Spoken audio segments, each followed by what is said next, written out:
Hey everybody, what's going on? This is Kick Rock's podcast, 2 Drink Minimum. This is episode number 6. In this one, the Kick Rock crew got a little bit strange. We talked about everyone's favorite Netflix binge show, Stranger Things. And before we get started on this one, we should start out by saying spoiler alert, because we do talk about seasons 1 and 2 pretty in depth as we can get anyway. We talk about the characters, we talk about the plot lines. We're talking about some of our predictions for the upcoming seasons. So we had a lot of fun with this one. We all love the show, as you'll hear, and we hope you do too. And we hope you enjoy listening. So thank you so much for tuning in. And here's our Stranger Things podcast for seasons 1 and 2. Enjoy.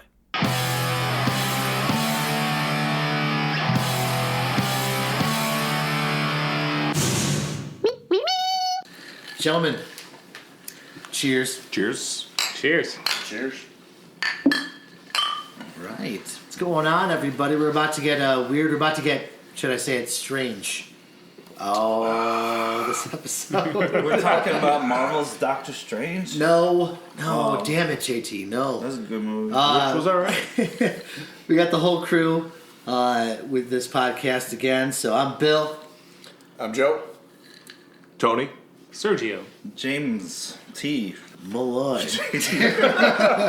And we're here to talk about Stranger Things, seasons 1 and 2. So we're probably going to say this in the intro, but just in case we forget, spoiler alert right now. So if you have not seen Stranger Things season 1 or 2, we're going to do a deep dive into it. We're going to talk about everything. Everything's on the table. We might have some predictions for you near the end of the segment here. So I think where we need to start is, since we all seem to love the show, we've all binged watched it for sure, especially season 2, which just came out fairly recently. I don't know, my record, I did it in 2 days, which is kind of sick, I guess. I did it in 1 day.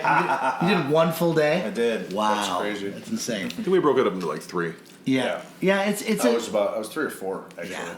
See, no, I wanted it to last. Did you slow play? I did like 1 or 2 episodes a day because I knew that once it's over, I gotta wait like a year for it. So. That's a sickening amount of So- self-restraint. Yeah. I actually ended up dragging it out initially Really? because I would turn it on at night. Like I'd get into bed and turn it on, and I found myself falling asleep, not because of the show, because it was the end of my day, and so I never even got through the first episode for a good 3 or 4 days, and then so when I said my time was 3 or 4 days, it was from the time I actually started watching it that it took me that long to finish it, but it took days. Like people at work were talking about it, they had watched the whole thing, and I'm like, I gotta get started. I know, that's part of the reason why I think I binged it. First of all, it's a binge-worthy show.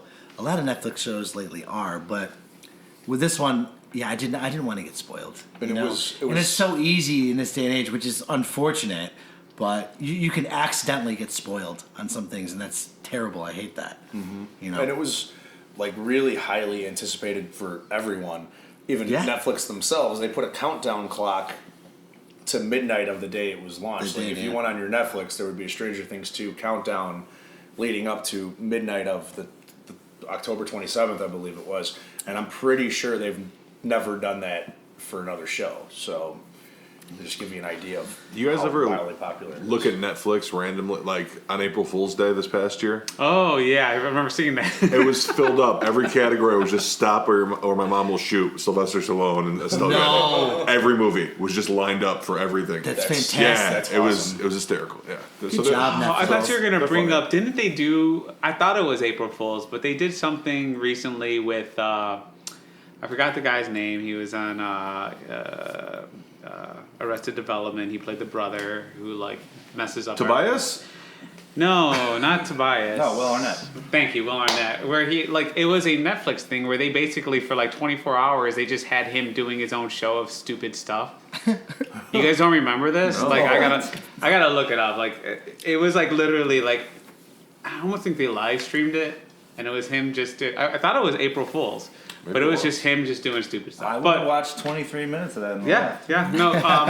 Let's episode. continue. I'll give it Let's one continue on episode. our Stranger Things Well, thing, and then we'll figure that. I'll try to figure out what I'm talking about. Fair enough. If you ever do. But Yeah, it came out on the 27th of October. I think that's right, Joe. And that's interesting because that's when, we did our Kick Rocks 5 Days of Horror, which also very binge-worthy if you haven't seen it. Go see it. I think Stranger Things 2 did slightly better, but, we had the same idea. We were coming out, we piggybacked It's on the them, greatest basically. 7 minutes you'll ever. Yeah, it's the greatest 7 minutes ever.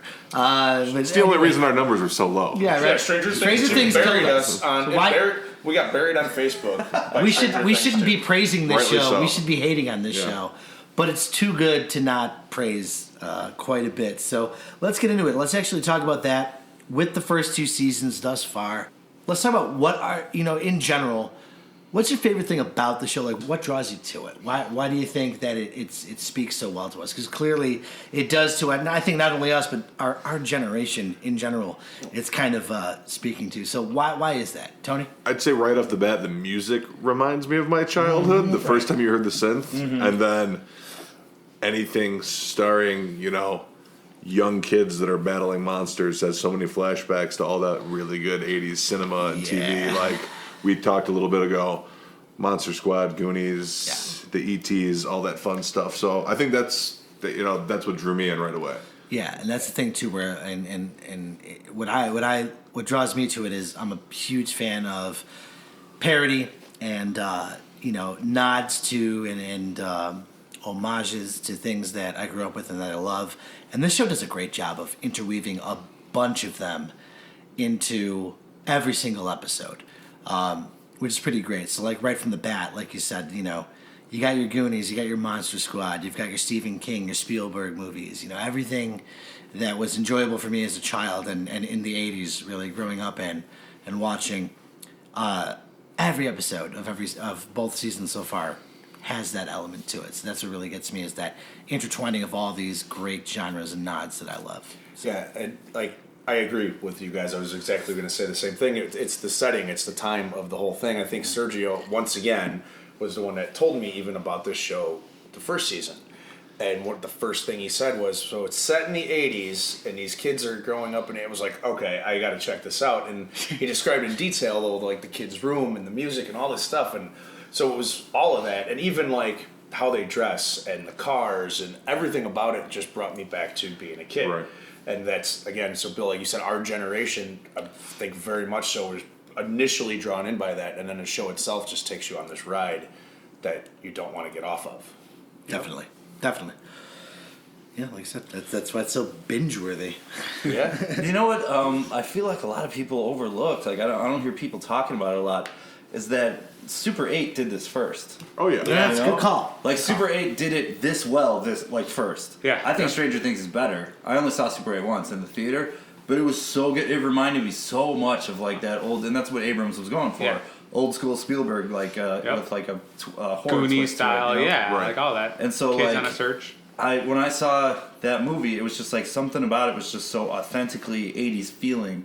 You know what I mean? That I walked out of it kind of like dewy-eyed, like holy crap! Like this really made me feel like I was sitting on some shitty brown carpet, watching it on a 4x3 TV that is encased in wood paneling. We had talked about Super 8 a while On back. VHS. On VHS. Yes, exactly. We had talked about Super 8 a while back, and I think it was you, JT, that you were like, dude, I loved that the kids were kids. There was cussing, there was this, Yeah. there was that.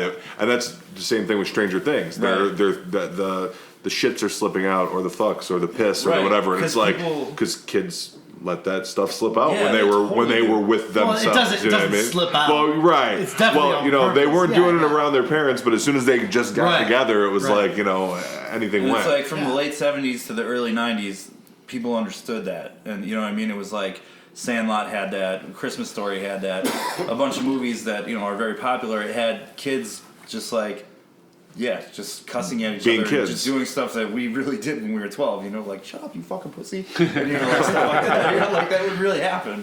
So, but then I feel like it just like went underground. Like people started treating kids as if like they were talking down to them all over again. And somewhere around the late 90s and the 2000s and stuff, they started, it was like Spy Kids or stuff like that. I mean, there's always kids entertainment, but it's just like anything that featured kids, like they would always just have them be dumb, And sugar-coated. Yeah, and like played their intelligence down, which I Yeah. think is a mistake. Definitely. Dude, Super 8's so good.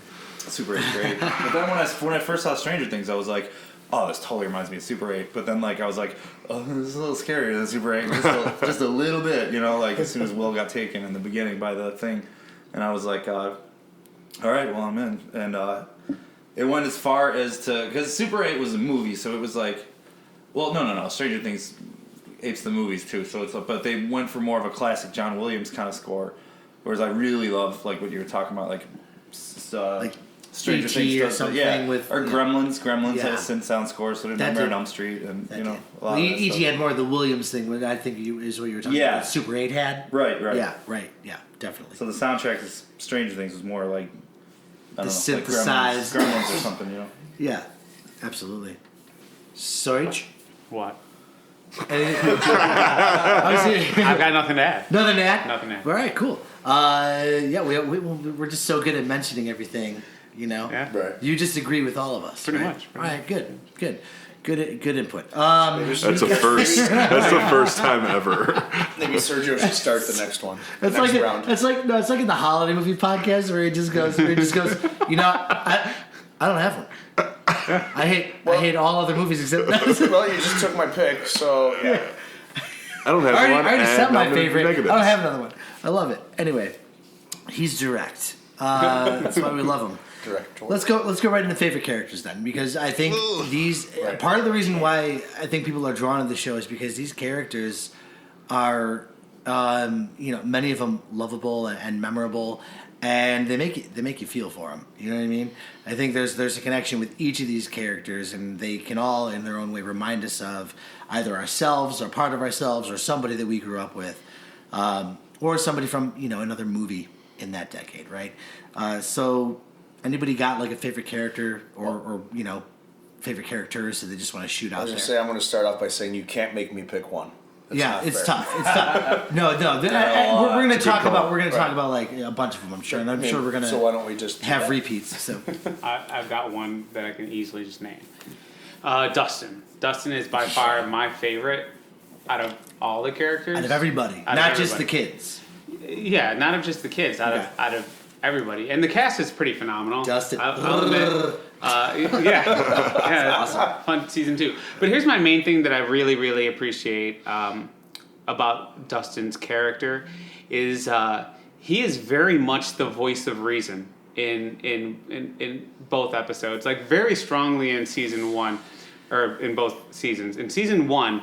He is always the character who is bringing the kids back to a base point. For instance, The I want to party, say it's right? yeah. Yeah. So I want to say it's like in episode 6. There's a perfect example where Lucas and Mike get into a fight, and Elle just throws Lucas across the field, and he slams into the wall, and he's that voice of reason for all of this, to where it's like, guys, you need to stop fighting. We are a team. Lucas, Mike, you need to apologize because Lucas didn't start the fight. Mike started the fight, and we've always agreed that whoever draws first blood is the one who has to apologize. And he does that throughout all the episodes. He's the one who brings everybody back. He's the one who'll end up have that really good scientific idea and brings everybody back onto a certain course. Plus, he came up with the term demidog. Yeah. So Yeah. Exactly. Yeah. So to That's me, true. I just really liked his character because he's the nerdier character. the He doesn't get the girl. Sergio Yeah, he of- doesn't get the he doesn't get the girl character. He just wants to hold everyone together character. I just really enjoy that about his entire role for the entire both first and second He's season. definitely Yeah. a fun character, definitely hilarious. I think his one flaw in season 2 is with Dart, right? Is where he hides it from the rest of the guys. Yeah. At that point, he doesn't know it's Right. a baby demigorgon, right, or a demidog, which is great. He has no idea of that yet. He's more of I discovered a new species, But I think that's the only time where I think where he maybe makes a mistake. Other than that, I think that's a good call. Where he is the one that He grounds brings the group, the group team together. Right, So right. I do love how he gets the chance to redeem himself for that mistake. He though, does, yeah. By when they encounter Dart and when they're trying to escape, and he just basically talks Dart down and gives him the treat and The Babe Ruth. Three Musketeer. Three Musketeer. It's all So new. right? basically allows them to escape. So to me, it's kind of like him getting redemption Yeah, because had he not had that relationship with Dart by hiding Dart. Was it Three Musketeers? Yeah, Yeah, because he names Three him. Musketeers. He names him D'Artagnan after the Three Oh, Musketeers. right. yes. Yeah. Dart's short for that. Did he first give him Reese's Let's Pieces? believe Bill. Believe me, because I don't know. I'm absolutely correct. That's why You know, Tim Burton directed that episode. Really? Oh my gosh! I'm never gonna live that one down. Oh, he might have tried giving And I him something shouldn't. else at first. He I don't might know. have. He might I have. don't know. I could have sworn because I knew he was.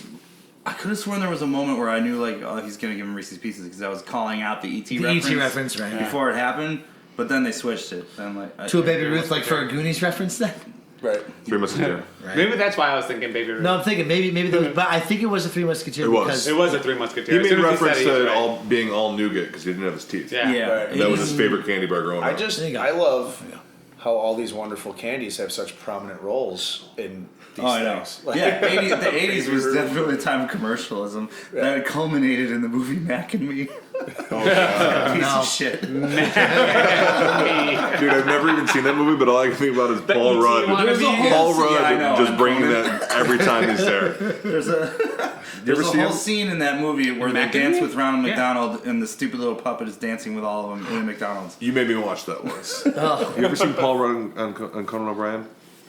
Every time he goes to promote a new movie, he's supposed to bring a clip. He's done it like 20 times. He brings the clip from Mac and Me of that kid flying off the cliff in the wheelchair. Every time. Yes, every single time. And every time Cody goes, "No, wait, I feel like you're just doing me again." He goes, "No, this is a real clip," and it's always. It always starts Still out with that Mac. kid like, oh! And Red like sets up the clip too. Like he'll like set it up, and it's totally still just the Mac and Me thing. Yeah, it's great. Great. Pretty great. I'm waiting for the one time he does it, but I don't think it's ever going to happen. But all right. So yeah, Dustin definitely. I'm sure he's a fan favorite. For a lot of people. Anybody else? Let's stick with the kids. Any other favorite of the kid group? I think Dustin's my favorite of the kids for sure. Oh, But why's it got to be just of the kids? Like to me, it's like I loved his character. Like out of all the No, it characters. doesn't have to be. I'm just trying to narrow it down for the sake of the conversation and Okay. easy thinking. Don't ever question me again. No, But why? Though? But why? fine. It could be anybody. It could be anybody. I like Lucas. I like Lucas. I like that they didn't like play him up as like a for laughs as a black stereotype or something like that. Right. Right. Like give Oh, him like they shitty danced dialogue. around like, it at the like, whole what the hell, or Ghostbusters whatever. thing. That was funny. Though. Ghostbusters. That was a funny great. moment because that was more like the awkwardness of The Mike Winston? Stewart. Yeah. Why am I missing? why Because am I I'm the black guy? Because I'm black? No. But he Oh, really it's played great. it as if he was just like a suburban kid that was nerds with the rest of them. You know what I mean? Yeah. Right. Yeah. And he is. I think Will's performance deserves a shout out, especially for season 2. He wasn't in much of season 1, Right. but He's season 2, so good. I think that kid knocked it out of the park. Will was when he was just traumatized and everything and being possessed by the mind flayer.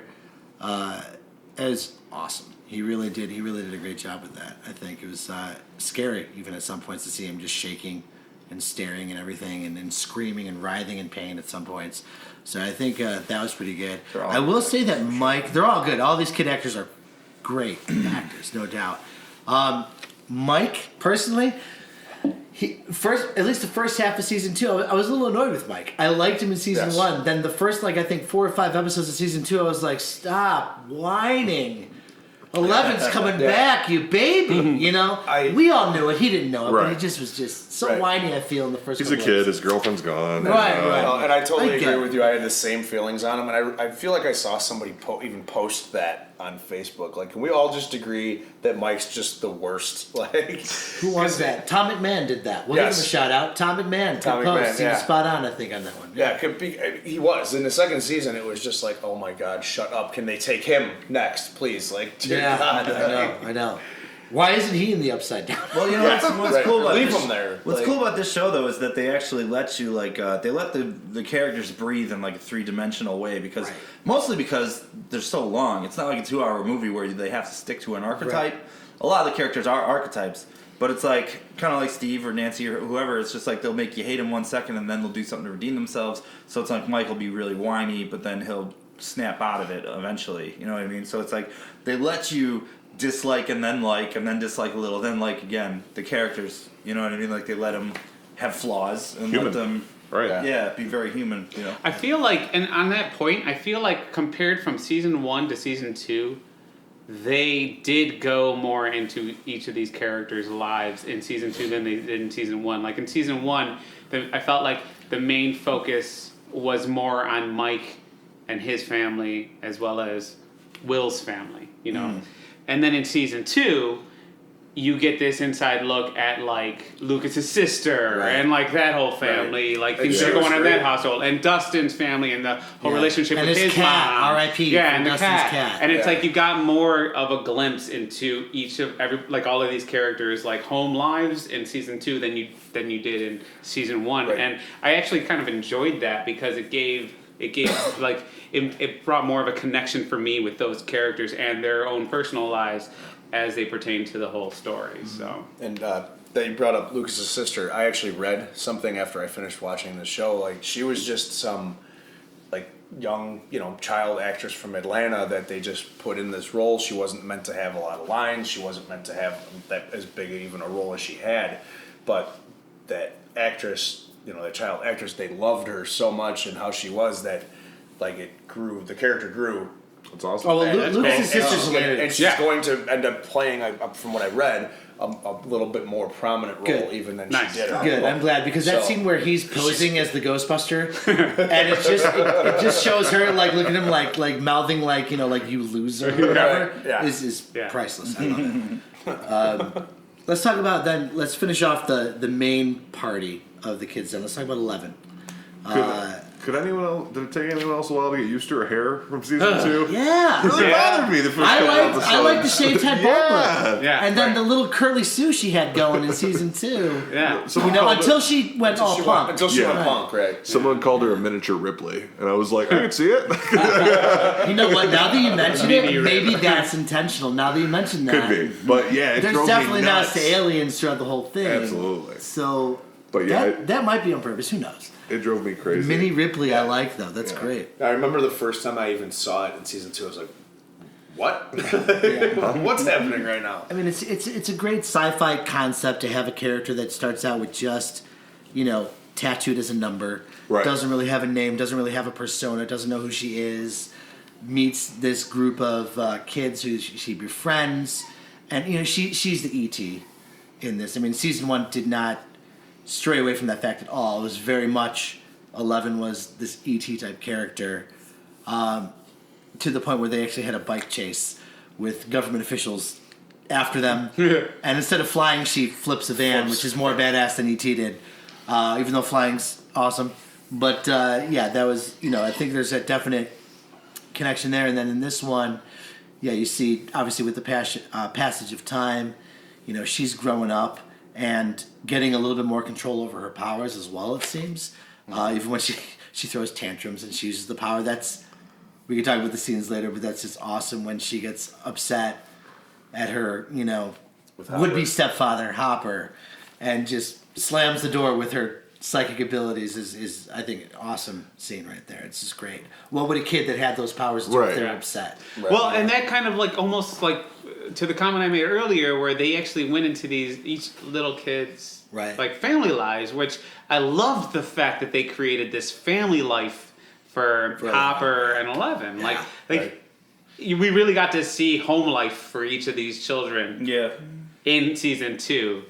And the fact that they created a home life for 11 and what that would be like, and all the way up to that fight scene, how dramatic and extreme that Yeah. fight scene would be with a child who can like move things with their mind. That It's- pairing it's those intense. two together was Perfect. a great choice. Yes. Yeah. They were awesome together. And that being said, let's jump to that man. Let's jump to Jim Hopper. Love Jim Hopper. Yeah, Who he definitely one of my favorite characters, Yep. no doubt. I'll agree with that. I don't know if Yeah, he's. he's I dope. think for both seasons, I'd have to say he's number one for me. I love Hopper.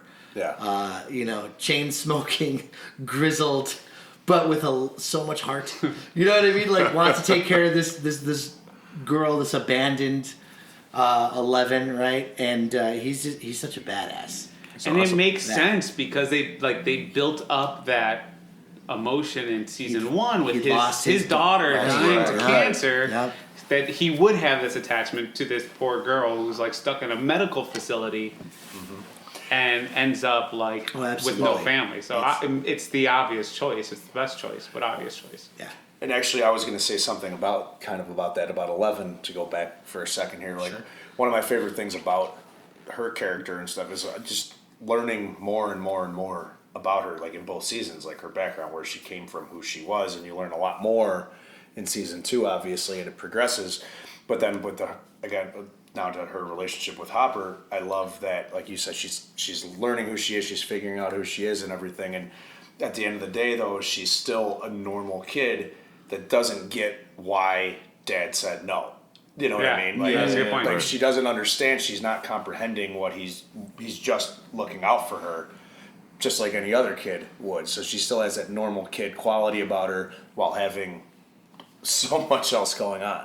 Yeah. And that's I thought was pretty cool. Like as far as her character goes and their relationship too. Awesome. Absolutely. Sticking with the adults, let's go to let's talk about Joyce and Bob. Oh, Are we not individually saying who our favorite is anymore? Or? I guess not. Okay. So Joyce and Bob. I told you earlier, don't question. Here's what I find interesting about the adult We're just moving it characters. along. Let's talk about them all because you know what? I realized they're all our favorites. So let's Fair just, enough. let's just talk about them all and see what we think about them. JT. Here's what I find interesting about the adult characters on the show is what we were talking about earlier is that like who was it? Roger Ebert. I used to read his reviews all the time. He was talking about like in 80s movies how like parents are like this distant, non-existent character, you know, that like in a lot of youth-centered movies, it's just kind of like parents aren't people. They're just like these like parental archetypes that kind of get in your way or just fade into the distance and have nothing to do with the story. Like Ferris Bueller's parents, you know what I mean, or something. They're not really Gotcha. people in that movie. They're just, they're just there. They're the parents, you know. Or like the adults in the Peanuts. Yeah, exactly. Wow, wow, wow, wow. You might as well That's a be really saying good that. point. That's a really good point. But it's like Mama Byers, Joyce, and like it's like she's a real character. Yeah.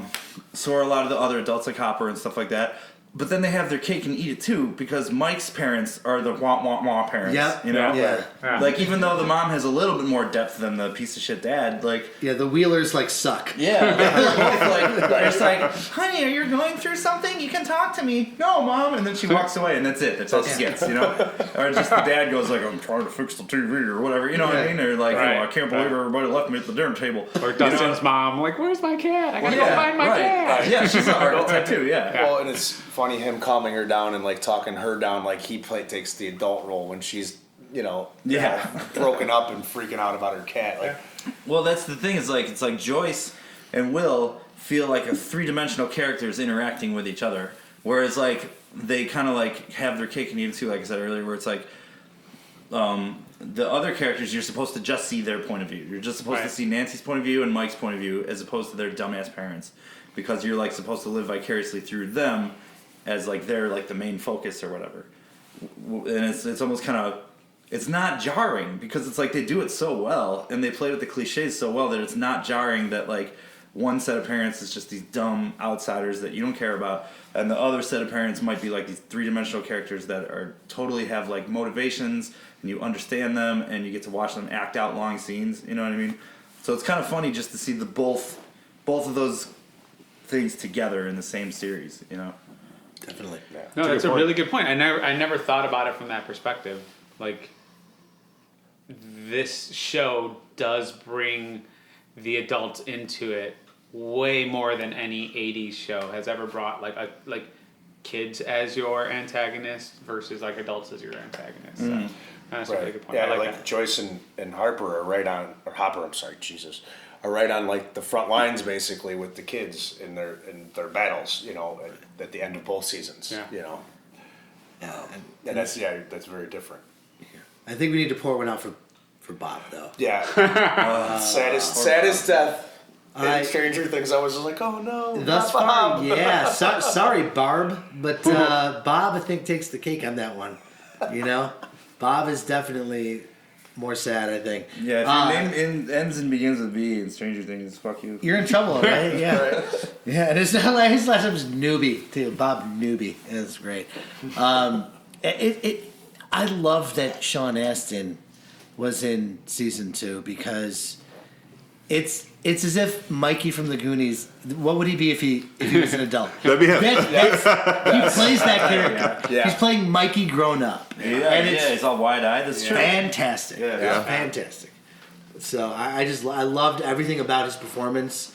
That character is just so damn lovable. Even though at one point I did think there might be an evil turn with him. Yeah. Just for a good twist. I didn't know, but it really made it heart wrenching when you lost him in the way you did. Where he went down like a hero, though. Bob the superhero, right? He saved everybody in the end. Yeah, between him and Paul Reiser, I mean, they're the ones who saved Paul everybody. I thought he would Reiser, just be a that's nice great. guy that got in the way, you know? I know, Like I we were know. talking about before we started recording, I thought he would be like, you know how Steve like was kind of like fucking shit up? He ended up being a hero at the end of the first season, where it's like they're trying to take down the Demogorgon in Will's house, Nancy and Jonathan. Yeah. And then Steve shows up and you're like, oh, get out of here, Steve. You know what I mean? Like, come on. You're ruining this climactic moment by being you know?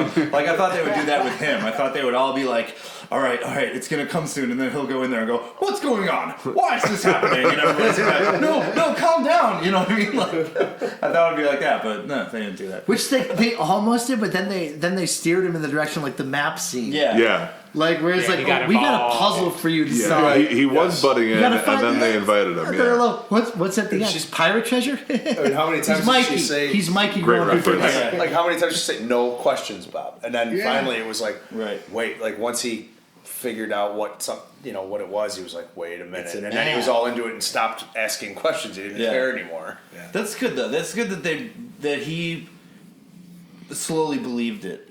Rather than was like a skeptic Against and then it, yeah. got in the way or something. You know what I mean? Like Yeah. that's one of my worst cliches and stuff. Is stuff that could be explained that the audience knows that one character doesn't.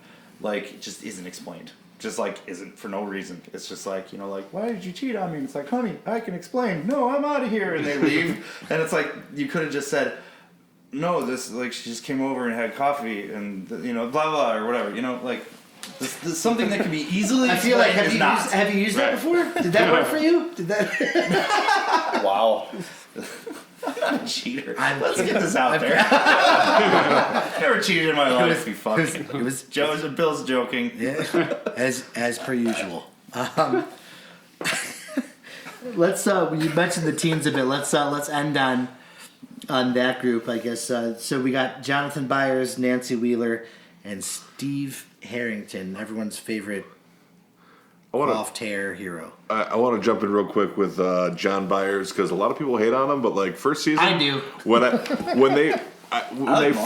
they first showed his room and I saw an Evil Dead poster and a Jaws poster and I was like, That's true. okay. And then music choice, I was like, okay, I feel like I like this guy. I bet he I feel watches like I Jaws like him once a a month, lot. too. Maybe. But yeah, I think I like him for that. He can be a little annoying at times, but also he's the sad, sappy kid, good guy who's in love. You know what I mean? Right. I know, but then That's relatable, man. no, true. In season 1, absolutely. But in this season, he gets the girl, and he's still all morose. And I got the girl in my dreams, but I'm still kind of sad. No, dude, smile. Try it. See if it works for you. They're in the middle of some shit. Yeah. I know. Yeah. I mean, my brother's possessed. Shut up. Here's something I'll defend about Jonathan. First of all, he likes the Clash and television stuff. I'm like, all right, this kid's the older brother punk rocker I never had. But second of all, nowadays it's so easy to be. It's very trendy to be cynical about the slacker guy or the weird guy. You know what I mean? I even found myself doing it. I saw Reality Bites for the first time in 2012. I had never seen that movie, and I was just like, oh, this like Gavin Rossdale looking motherfucker like is all into her, but he's like a piece of shit who just plays guitar all day or whatever. And like, what's his face? Ben Stiller was the corporate guy, the like supposedly like sleazeball guy or whatever, who made a lot of money and was trying to like be with this girl. You know, it was Winona Ryder actually, and like he was like, it was like the movie back then was totally telling you that this is not the guy she's supposed to be with. It's supposed to be the slacker, weirdo, guitar playing, long haired guy. Right. And like the 80s and 90s were like that. Like back then, everybody rooted for the outsider guy to get the girl in the end. You know what I mean? Or even the outsider girl to get the guy. But nowadays, it's almost like I feel like gender roles have kind of fucking flipped back a few decades or something, where it's like post 2000s in movies and online culture and stuff like that. You're supposed to say, oh, that dude's being a whiny bitch, like he sucks, like I want to go for Steve because Steve like will probably have a good job someday, or like stuff like that, you know what I mean? Whereas like back in the 80s, it was more supposed to be like you're supposed to root for the weirdos, the Jonathan people, in the 90s too, you know? And like I feel like that's what they were going for. So it's like I connected to Jonathan because I felt like that's the time period they were representing, rather than being like the superficial, we should choose Steve. I think it was more supposed to be like, yeah, but look, Jonathan's like this weirdo guy and we should really root for him, you know? See, I will agree with you that I do like Jonathan. However, Except the whole pervy thing, that's kind of weird. Oh yeah, yeah. He was taking pictures of them he getting was How down. quickly we forget. but here's where How do you like him now? on everything you just said about like the 90s pictures, you're supposed to be against a corporate guy, blah blah blah blah. Like, I think Stranger Things is making that difficult for you to want to vote. Like, okay, it's the 80s, and you should be voting for Jonathan, but they're doing a very interesting thing where it's like they're turning Steve's character into a lovable character. You're totally right, Like yeah. season 1, you hated him for probably like the first 6 episodes, and then episode 7 and 8. Like, he turns around, the whole fight scene in the house, blah, blah, blah. Like, he became one of the heroes. Mm-hmm. Then, in season 2, they made you feel sorry for him. Because it starts off with his relationship with Nancy. And then he loses her to Jonathan.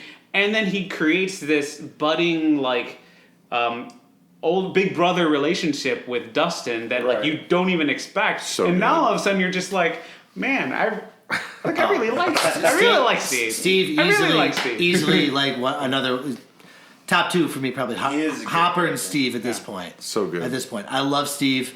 He's like if Rudy from the Monster Squad, Glenn from Nightmare on Elm Street, and then I can't think of the character's name, but Josh Brolin from The Goonies had a kid. Brand. Brad. That's it. Brad. That's Steve. Brad or Right Brand? there. Brand. Brand. With a Brand. That's it. Yeah. Brand. If the 3 of them somehow had an orgy and there was a kid, it's Steve. It's Steve Harrington. That's that guy right there. And he's got the nail bat and everything. He's, as much as he gets his ass beat by other humans, he whoops some demi-dog ass. So I like Steve. I hope eventually he wins a fight.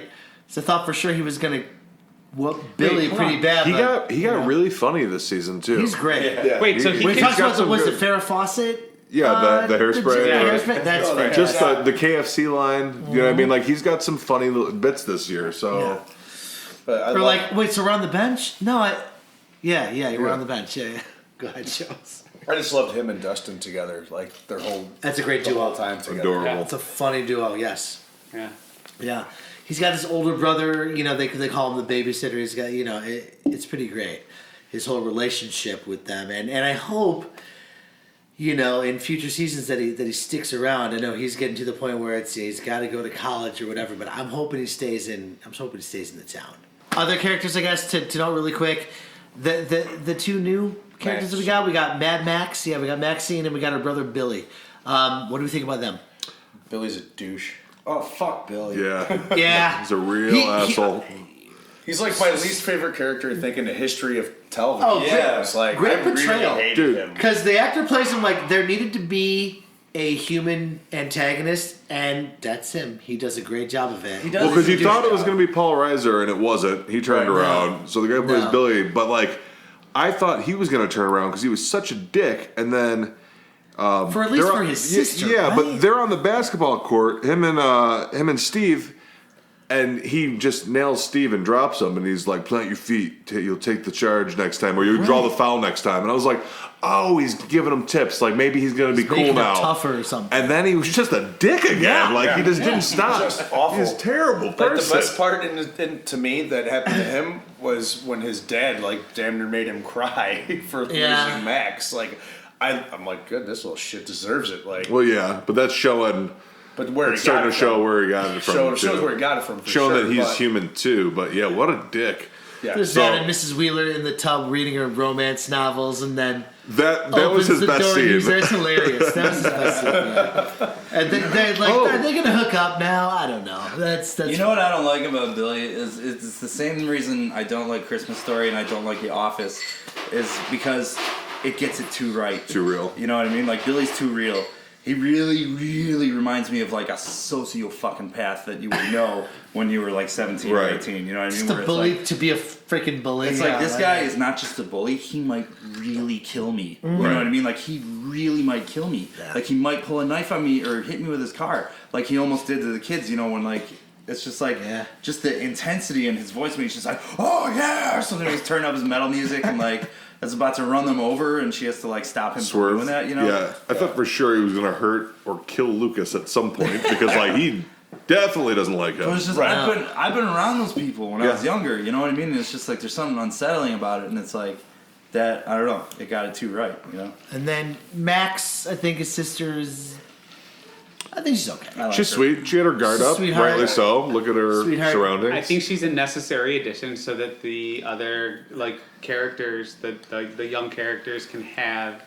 Because I feel like they built this relationship between 11 and Mike, and now I liked that feud element Yes. between Lucas and Dustin of like wanting to Who was gunning for pique, Max? yeah, Max's Yeah. interest. Because that's kind of what was happening a little bit in season 1, like who's gonna fall for 11. It's like I like the fact that they brought in that new character to create that type of like I want to see her do relationship. more. Yeah, that's what I want to say. Okay, I don't mean like I didn't hate her. I just now I want to see now that she's with the party. I want to see her do more now. Yeah. Right. Oh, what was her? And she was a badass when she almost, Yeah. when she went at Billy with the bat. That was great. Yeah. Was she another- a speedster? What did she call herself? She Oh, started naming her. Paladin, was that it? They all No, had their no. own titles. Mike's the paladin. Yeah. 11's the mage. Oh, it What like was she? Scooter or something. What the hell? was Speedster, that? Scooter. I don't what play was D&D it? or nothing. Neither do No. I. But they said something like there's not Well, I one don't think of it's a those. D&D Why not? character. I think she made it She up. made it up Yeah. because they all had their own. Yeah.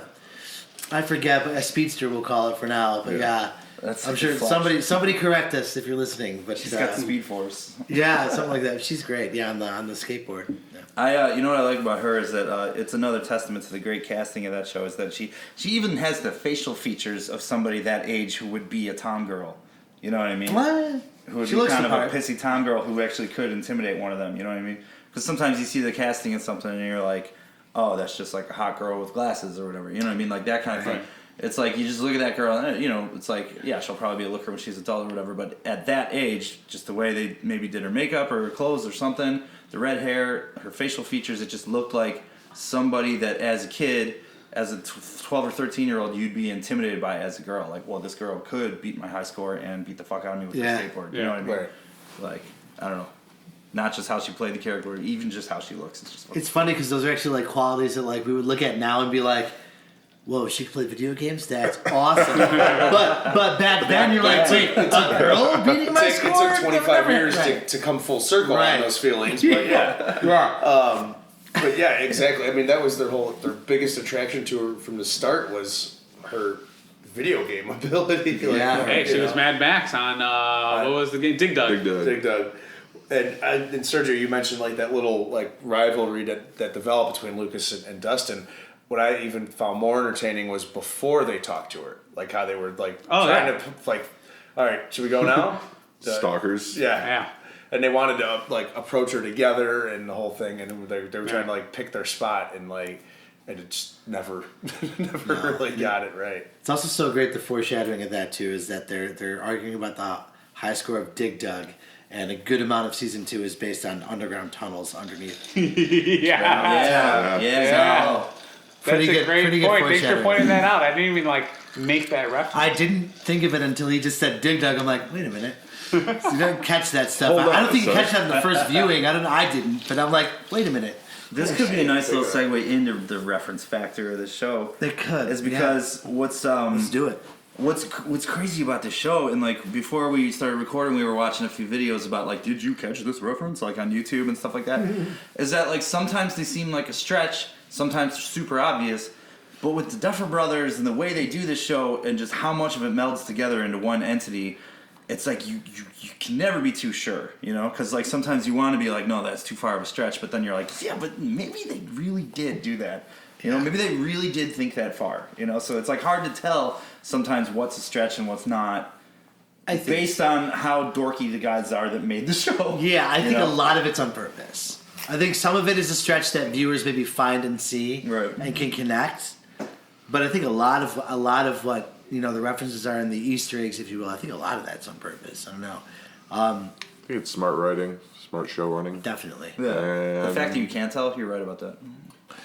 So yeah, I think the references in the show. There's definitely a bunch. Let's go with that and let's talk about favorite scenes, moments, references in the show thus far in both seasons. So whoever wants to jump in, anybody have a favorite scene that just like you're like I love that scene, just jump down at you. I'll keep going. Go ahead. Yeah, so go. there's a lot of people really, really dogging on, and I'm really surprised they were episode 7 of season 2, where Oh, the we got- standalone. yeah, the standalone where we got to see 11 in Chicago and like teaming up with what was her 8? 8. Yeah, 8 and like all those punk rockers and stuff. Like it was like they, and it's not like punk that was cool, but like it was like cool that we got out of there for a change, you know? I thought it was cool. And like because I was binging it all in one day, I did not care whatsoever that I did not see how the climax ended from the previous episode. Yeah. Where like the demi-dogs and all that stuff were like crawling up to them out of the hole and everybody's like, oh, now I gotta watch this. I wanted to see what happened. And it's like, yeah, see, calm down. You'll get there. You know? Like, it's Especially when it's a Netflix show and you don't have to Yeah. wait a week. I know, totally. You're can gonna just catch watch it in an at hour. any time. Relax. Yeah. So I watched them all one day, so maybe that had something to do with it, is that I didn't like spread it out or whatever. But like, I thought it was interesting. I thought it was cool that like we went to a different kind of setting because there is like an urban '80s setting where it's like, especially in Chicago, because a lot of '80s movies took place in Chicago, John Hughes and all that stuff, where it's like there's like a urban grit element to. I'm using the word grit in every goddamn podcast. It's like that like they don't. So iconic of you. That's so iconic. It's that thing. You like, do you remember how the city was portrayed in Adventures in Babysitting? You know, Yes. where it was just like, like if they were on the L, if they were in like a warehouse or You mean whatever, that it was urban just- grit? Yes, that urban grit. But it's like, there was something dangerous about it, like, oh, it's nighttime in the city and it's the 80s, oh my god, there's neon lights everywhere flashing at you and I'm scared and there's weirdos on the streets and stuff. It's like they kind of captured that really well. I love that goddamn movie. And like, even though they didn't have the budget to totally show Chicago the way it completely was in the 80s, I felt like they sidestepped it just enough to show it maybe as like it would have been portrayed in an 80s movie. Not necessarily like accurate or anything, but like close enough to how it would have fictionally been portrayed. And I like 8. I love her aesthetic. I love her powers. I love that Elle was like gonna wind up with the bad people, And there was a very, very clear reference to the movie Suburbia, the 1983 punk rock movie. The original one. It's like the cover of the movie where like the skinhead and the punks and all that are like walking down the street, It was like that alleyway shot where they're all walking towards the camera. I'm like, that is fucking Suburbia right there. That is Penelope Spheres, I thought that was cool. But It was like Suburbia. This episode was like Suburbia meets Star Wars, I think, because it was a very like. There was also this like 8 training 11 type thing, like Yeah. honing her powers. Yeah. It was very Yoda and Luke, I think, in a way. that was cool. There was a little bit of that going on. I like how 8 kept the gang together too. How Yeah. she, just was able to intimidate them into having her be the leader. Yeah. What are they gonna Well, do? yeah, Right, she, they're gonna- she If they gets say in no, their she's gonna thoughts. make 'em She gets see in their something. thoughts. Yeah. Yeah. But it's and I mean, I know how you said like there was an uproar, an outcry about how the fact that this entire episode was dedicated to that whole Chicago scene, but I actually enjoyed it because the season opens up with 8 and the gang. The flashback. Yeah. Well, no, it's not a flashback. No, you're right. It's There's the current flashback later time. of her as a kid. Right. It's the season opens up. They're in Philadelphia. They go and do a robbery, and you don't see these characters at all. No, yeah. Until the Right. 7th episode. So it doesn't come out of left field. It comes out of maybe center left. Right. But like that's why I enjoyed it is because like There's the there was payoff. importance to this girl in the very first. It was like the very intro Like of the very first opening episode scene of the with first the episode, with the yeah. blood coming down from this girl's nose, and Right. she caused this police officer to crash his car, but it was in his head. Right. Why? I want to find out more, and it answered it in episode 7. And then I loved the way episode 7 ended Yeah. because in a single episode I felt like it took 8's character from being this like malicious hardcore I'm angry and I want to destroy the world, where, and this might be just me thinking this, but like that final moment where 8 looks at 11 as she's running off, and there's just this look in her eye that says like she What am I wants to doing? be good. Like she Yeah. wants to be good, which makes me hope that she's gonna come back in season 3. I really like. I that- want to see her character. I in really season like 3. that L superhero moment too, where Yeah. she like was about to murder the guy and was just like, "No, I can't do this," and he has kids and stuff like that. You know what I Yeah. mean? Like, Right. I like that they did that because like she, if anything, at this point with her upbringing and what she's done to other people, like she very well could have turned to the evil side. Oh yeah, you know what I very mean? easily. She very like convincingly could have, you know, but She didn't. killed a whole lot of people in season 1. Yeah, she did. All those guards had kids. Yeah, those guards went down pretty quick. Yeah. Yeah. They're all probably little billies. Let's just put it that way. Yeah, she I'm she playing fried with their that. brains. Yeah. But like, I want to ask you guys one question before I start talking too much. Is there like, did anybody think that the Papa, the father figure of hers, was still alive or no? No. I didn't. Because a lot of people have differing opinions on that I've talked to. So that's so obviously you're talking about, so in season 2 that's a vision that 8 is making her see. Yes. Right. Right. But yeah, there's a lot of, I mean, I've heard rumors because we never see, I mean, we see him basically get jumped on by the He gets Demigorgon. mauled by a Demigorgon. Yeah. But we don't see, Right. he gets jumped and then You he don't goes see a off, body. goes You off don't see a camera. body. Right? But like, I feel like There's it hit no his body. face. yeah. Right. No, I'm with you, Tony. But it's just like Could be horribly disfigured There's a somewhere. lot and of still people that alive. say they want to know if he's still alive. Yeah. I think he's dead. I think so I do too. too. But it's just like 8 very convincingly told 11 he was still alive, but I don't know if she was just dicking with her. That's true. And She then did. on the other instance, how would she know? You know? Yeah. Like, I don't know. Well, I mean, Well, I guess and she the guy- checked it the out. She one can see guard. into people's minds. The one guard said he was still alive. Yeah, the guy that they were going to The kill. guy that she was going to Didn't kill. didn't he mention him? He was begging for his life and said, "I'll take you to him. I know where he is." Yeah, I And see. no, I he's dead. I He's- couldn't no, he's tell if he not. was lying or if like he just didn't know what happened in Indiana. You know, like You Yeah, know, I don't know. he could not have known maybe what happened to him. Maybe. I don't know. I think, you know, if we're going with predictions, I think at this point, you know, he might be. He might be. I could see him. They didn't. You know, if they're going to bring him back for a vision or two, they may bring Papa back in the future. I don't know if it's going to be in season 3 or not. I'm not sure. But Tony apparently disagrees. to myself, But, not to you. I'm sorry. That's okay. That was great. But I get the fact that, like, I also don't like that. Why would you show the Demogorgon very clearly pounces on specifically him. Yeah. And yeah, he pounces and they go off camera, but I don't know. Okay, to that point, the lead villain didn't get a proper death in the first season, okay? I agree. Which he deserves. Yeah. So maybe for that, I'll say, maybe. Yeah. If he does come back, I'm going to be annoyed because the Demigorgon pounced on him. maybe he got And powers too. Maybe he does. Maybe he's a number. Maybe he's one. Maybe he is one. Maybe he's one. 3. Ooh. 3. Yeah. Are we going to have Billy as this annoying ass villain and Papa come back next season? That's a great segue into let's talk predictions. I think. Well, I did read that they were talking 4 seasons maybe Really? Total? total maybe a fifth, but they are definitely already on board for 4. Well, does that mean then?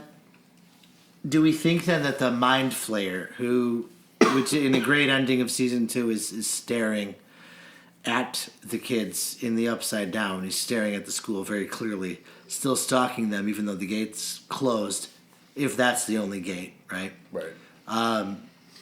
That was the biggest opening maybe, but we've seen other openings elsewhere. They're not all closed. Right. So, does that mean if there's going to be more seasons, which I know there's going to be at least a season 3, but if you heard more, then are we thinking there's something beyond the Mind Flayer then? Is the Mind Flayer not the ultimate big bad? Let's talk about that. I think, certainly for season 3, he's primed to be because he's still around. And they showed that entity, whatever it is, that alien-looking smoke monster, right?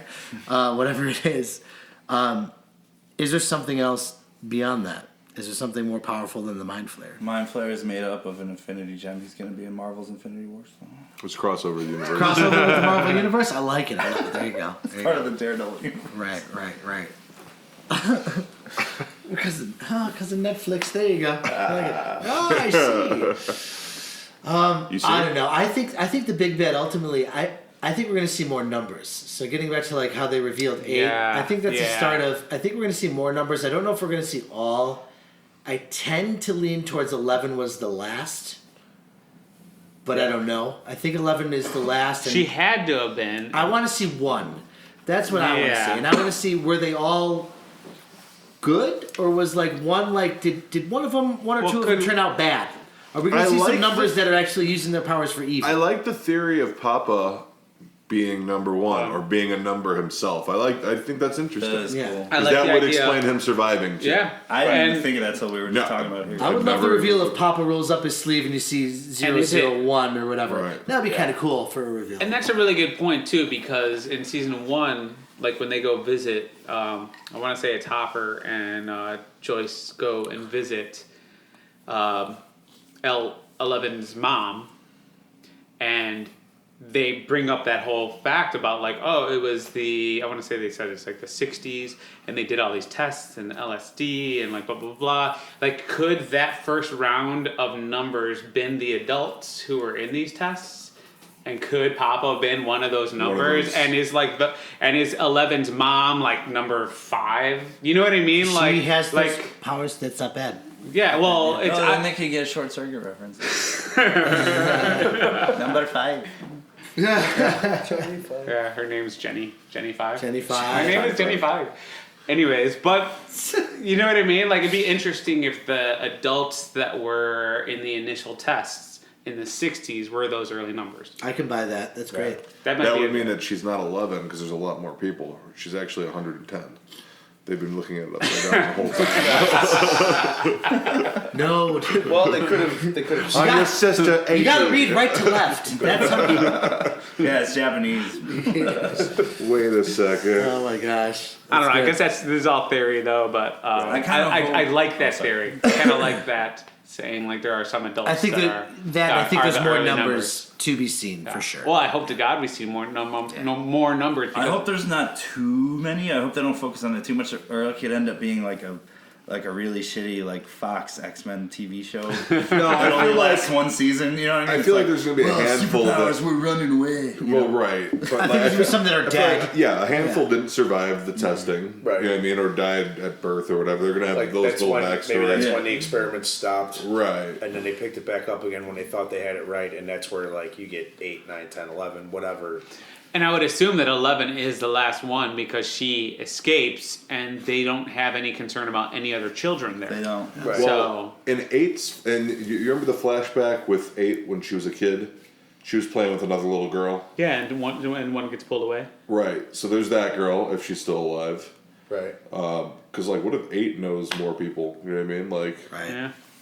she's been around for a while. And also something to consider too is,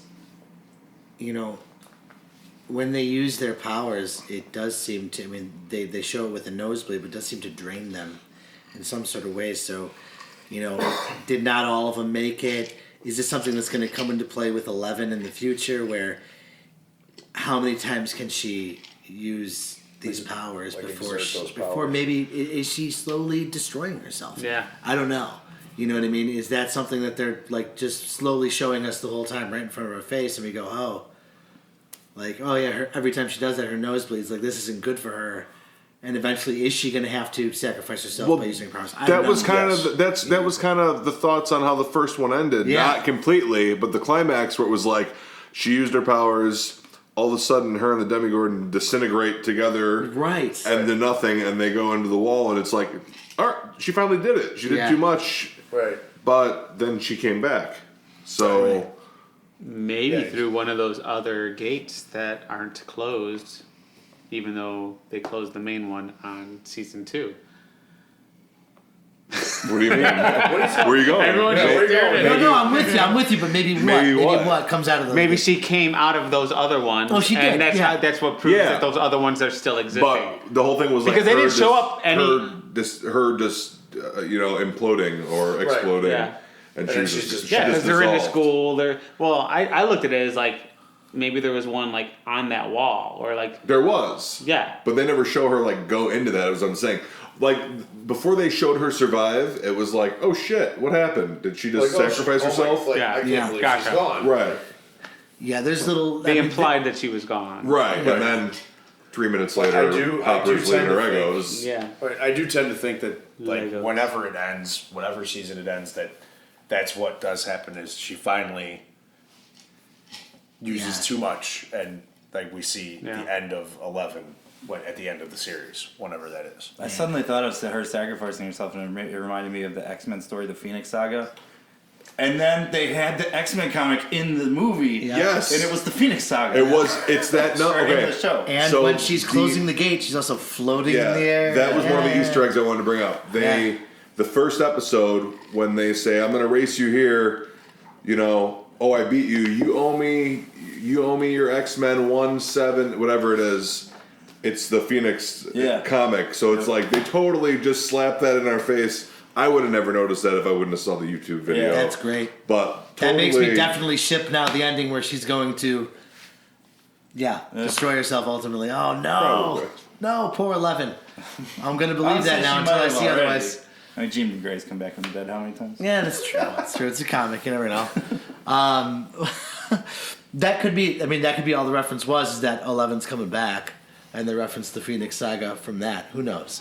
But really quick, going back to favorite scenes, I do want to talk about something because I thought about it earlier, and this is a scene that it's a reason why I love the show, and it's a painful memory of mine that it brought back because it just did it spot on, and I wonder if you guys experienced the same thing. In the Ghostbusters episode, which there's a couple that take place on the same day during Halloween, but they're all dressed up and they go into school and nobody else is dressed up. Yeah. Okay, I love I've done that. Has anybody else done that? No. No. That was brutal for me to watch because I don't know when it happens because when you're younger, you dress up for Halloween, and then there's a certain age and nobody says anything, but We just one don't. year people don't dress up when they go to school.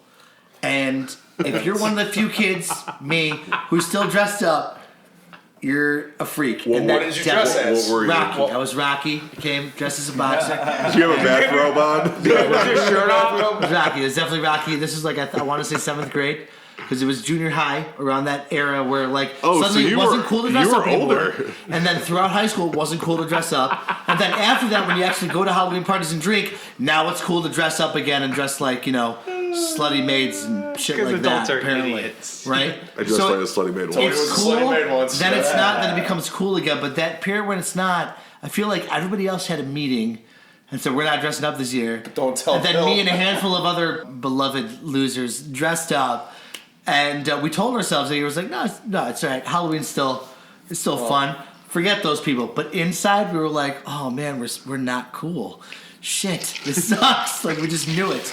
And when they walked in that scene, it was like so brutal for me. I'm like, oh man, it's spot on. I've definitely walked into a school, looked in the hallway, and been like, wait, no one dressed up. Everyone, and they have the line. Everyone else did last year. What the hell happened? Right. I would Totally love would've thought. anyone listening, if you want to respond with yes, I dressed up, or no, I didn't dress up. Share your stories. Yeah, share that story because like that to me, I didn't even think about it the way you thought about it, obviously, Bill, because you experienced that. But to me, it was like, oh, those losers. Why would they dress up? They should have known. That made me start thinking if maybe did something like that happen to you, and that's why you have forever not dressed up since. Because I knew the cutoff, man. It's like, you go into junior high, you just stop. I wasn't privy to that. Yeah. He stopped forever, though. Yeah. Sergio hasn't dressed up in Because I'm adult. No, like I dressed up to 6th grade. After 6th grade, it was like, nah,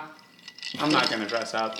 At 6th grade is when you go and you get the eggs and the shaving cream, and you look for the people who dress up, and you jump on them to like just. I guess I was an asshole. 12 through 17, you're supposed to have shaving cream and eggs. And jerk. And There's that shit. Then it brings it back. Then it brings it back around to dressing up again. We would run around the neighborhood, steal like the political signs, just because. Not that we were political at 12 years old. It's because here's some signs we can take off of this person's lawn and just throw it. Yeah, exactly. My costume is black swoosh pants and a hoodie. Exactly. We did that. We did. This is we good. just spoke about This is good that we all met when we did, because We would you have guys hated would each not other. have been my friends in junior high. There's no way. There's no way you would have shunned me. I still would have been your friend. Yeah, I would have been your. You would have felt bad. You would have felt bad. I was a preppy for Halloween. You would have been my Steve. You would have been my Steve. I would have told you how to Giving me hair I would have tips. taught you looking how out to for do me. your hair. And You're the best. When I was buddy. 17, I walked into school with that old Navy shirt and khakis and my hair combed and stuff like for Halloween because I was usually dressed like kind of punk rock or whatever. And so like people around me in class were like, "What the hell are you?" Oh, I get it. That was a good time. All right. Well, unless anybody else has anything to add, I think we touched a bit about Stranger Things. Got a little off track there at points, but it was a good time.